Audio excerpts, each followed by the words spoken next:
Gustong paimbestigahan ng Sangguniang Bayan ng Cavinti, Laguna ang kumakalat na sex video. Tampok umano ang kanilang alkalde. Sagot naman ni Mayor, kagagawan lang ito ng mga kalaban niya sa politika. At nakatutok si Oscar Oida. Isang CD na may pamagat na Cavinti sex scandal ang pinadala sa GMA News ng isang di nagpakilalang source. Kalakip ng CD ang isang resolusyon mula sa Sangguniang Bayan ng Cavinti, Laguna na nag-utos sa Committee on Ethics nila na imbestigahan ang sex video ng alkalde nilang si Mayor Milbert Oliveros. Nagpunta ang GMA News sa Cavinti, Laguna. Sabi naman nakausap namin, matagal lang usap-usapan ang sex video ng alkalde nila. Ang ilan, napanood na raw ito sa social media sites. Sabi ng Sanggunian, ito ang dahilan kaya pinaiimbestigahan agad nila ito. Kasama raw sa alamin kung totoo ang sex video ng alkalde, kung may minor de edad itong kasama at kung sino ang nagpakalat nito.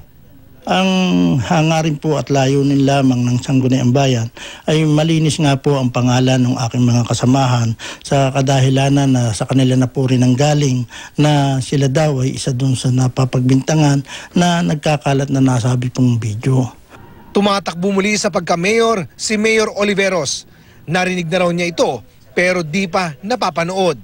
Ang sagot lang ni Oliveros, kagagawan raw ito ng mga kalaban niya sa politika. Itong mga tao na to, kakampi ko dati to eh. Okay. Actually sila yung nagbuyo sa akin ng pagpupolitika. Marami silang gusto ng decision na hindi ko gusto. Nung malapit na po ang eleksyon, hindi na kami nagkasundo-sundo. So siguro nagalit sila sa akin. Ang nakakalungkot daw, maraming babae na ang nadamay. Ang sabi po sa akin nila, nung may concern sa atin, ang dami nilang idinamay ng mga ano po yung babae doon. Pinangalanan pa. Oh, may 14 years old.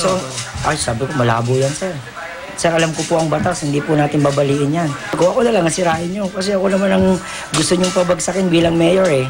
Sabi ni Mayor Oliveros, may sinampahan na siya ng kaso sa NBI kaugnay ng pagpapakalat ng video.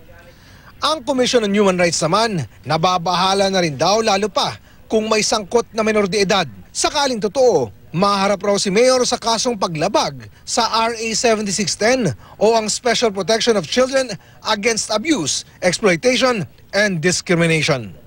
Oscar Oida, nakatutok, 24 oras.